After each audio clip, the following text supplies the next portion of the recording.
Suraiya मुल्तानीकर classical फ़नकारा Suraiya मुल्तानीकर 30 अगस्त 1940 ते मुल्तान में ॼाई।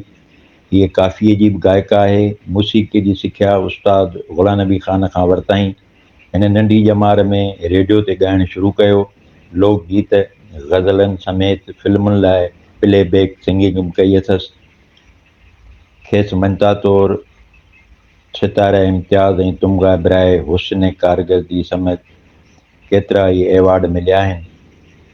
बड़े बेमुरवत हैं ये हुस्न वाले, कहीं दिल लगाने की कोशिश न करना।